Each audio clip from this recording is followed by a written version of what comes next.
C'est toi qui donne le plat.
tout l'intérêt des chanteurs d'oiseaux, c'est d'essayer d'avoir cette matière musicale qui est l'imitation d'oiseaux, pure et dure, et de la dénaturaliser pour la mettre au sein de la musique, au service de la musique, d'en faire une matière artistique.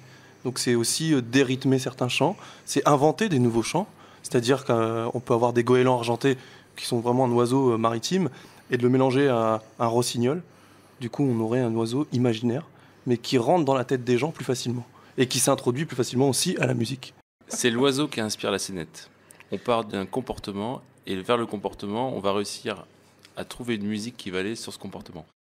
Et je trouve que ça nous aide aussi dans la réalisation de la scénette, c'est de partir d'un comportement, d'une histoire qui existe dans la réalité, qui est souvent des histoires d'animaux. On est quand même des animaux, donc on a les mêmes problèmes, les mêmes problématiques, trouver un compagnon ou une compagne, former un foyer, se battre, se défendre contre les agresseurs. Ah oui. Les préoccupations de Papageno.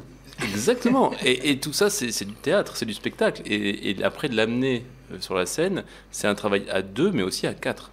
Et c'est là que Chani et Geneviève nous apportent leur science, leur talent, leur sensibilité.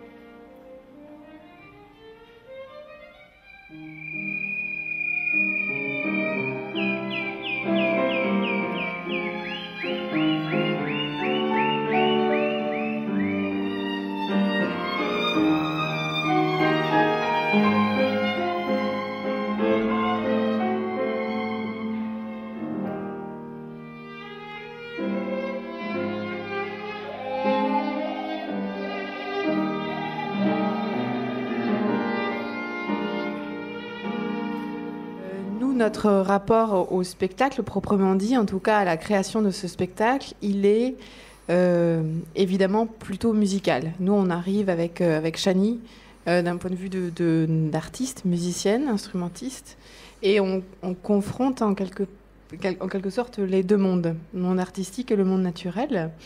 Mais quand Johnny disait on est inspiré par la musique qu'on entend, nous, en tant que musicienne, et on est inspiré par les oiseaux qu'on entend. C'est-à-dire que selon les oiseaux qui choisissent, justement, ou selon l'ambiance qui est créée par la scénette, il y a des moments où on a peur, justement. Il y a des moments où on aura peur ce soir. Il y a des moments où on va beaucoup rire. Il y a peut-être un moment où on va pleurer. Je ne sais pas si c'est de joie ou de tristesse. Mais en tous les cas, nous aussi, on est dans le spectacle, on vit le spectacle et on est aussi transformé par le spectacle. Quand on est musicien classique, c'est de respecter les œuvres et le sacré des textes. Je prendrai la phrase de Mahler qui dit qu'on n'est pas là pour vénérer les cendres, mais pour raviver la flamme. Et je crois que grâce aux chanteurs d'oiseaux, on arrive à raviver des flammes qui sont enfouies en nous, des flammes d'enfance, de poésie, que le public ressent aussi. Et surtout, on se rend compte que tous les compositeurs ont toujours été inspirés par la nature. Ils ont toujours essayé de se rapprocher de la nature. Et par exemple, Mozart avait un oiseau. Il a même écrit un texte sur l'oiseau. Il s'est inspiré des chants d'oiseaux pour faire un concerto de le sol majeur, le 17e. Et puis Beethoven allait dans la nature pour se consoler. Et donc le travail qu'on a fait ensemble, c'est de retrouver cette poésie, cet invisible, et ce côté en fait éternel qui sont les chants d'oiseaux.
Que Jean a imité un oiseau qui est le goéland argenté. Il se promenait pour rentrer de l'école et un jour, il a détourné des goélands.